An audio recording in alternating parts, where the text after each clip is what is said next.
नमस्कार दोस्तों। भारत का इतिहास कई ऐसी दर्द भरी और दिल छूने वाली कहानियों से भरा हुआ है।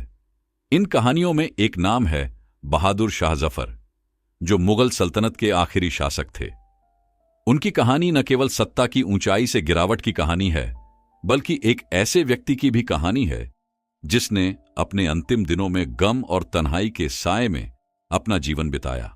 बहादुर शाह जफर का जन्म 1775 में हुआ था और 1937 में उनके पिता अकबर शाह द्वितीय की मृत्यु के बाद उन्हें मुगल साम्राज्य की गद्दी पर बिठाया गया।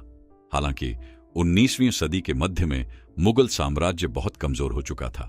मुगल साम्राज्य अब केवल दिल्ली तक सीमित रह गया था और उसके बाद की कई सालों में यह अंग्रेजों के अधीन आने वाला था।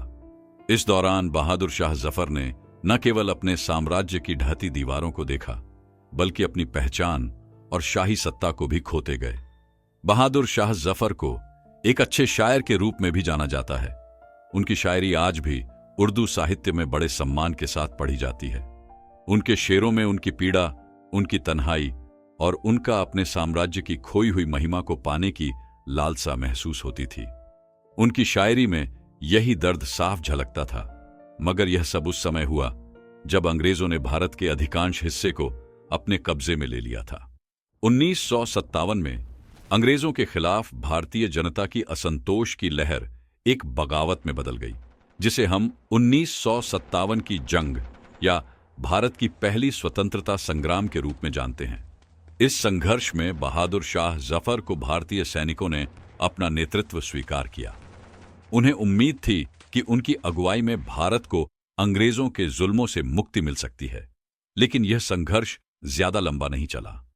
अंग्रेजों के पास अत्याधुनिक हथियार और संसाधन थे, जबकि भारतीय फौजों के पास केवल जोश और संघर्ष था।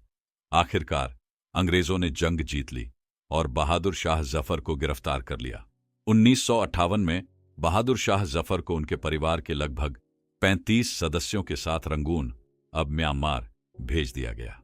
यह एक ऐसा पल था जब शाही परिवार को एक कड़ी सजा दी जा रही थी और दिल्ली से बहुत दूर बर्मा में उनकी जिंदगी खत्म हो रही थी। रंगून में कैद के दौरान बहादुर शाह जफर ने अपनी पूरी जिंदगी की आखिरी 4 साल एक गंदे गैराज में बिताए।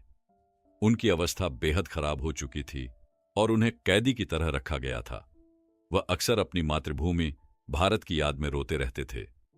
उनकी आखिरी ख्वाहिश थी कि किसी तरह उन्हें दिल्ली में लाकर वहीं दफन किया जाए, लेकिन यह सपना कभी पूरा नहीं हो सका।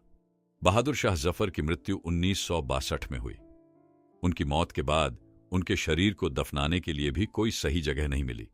अंततः रंगून में एक साधारण सरकारी जमीन पर उन्हें दफन किया गया। उनकी मौत पर उनके करीबी लोग, जैसे उनके बेटे और उस्ताद, बहुत रोए। उनका जीवन एक ऐसी मिसाल बन गई जो बताती है कि कैसे एक दिन वह बादशाह जो पूरे हिंदुस्तान का शासक था, अपनी ही मातृभूमि में पराया हो गया। आज भी बहादुर शाह जफर का नाम इतिहास में एक दर्दनाक और प्रेरणादायक कहानी के रूप में जीवित है। उनकी शायरी, उनके संघर्ष और उनका जीवन भारतीयों के दिलों में हमेशा जिंदा रहेगा।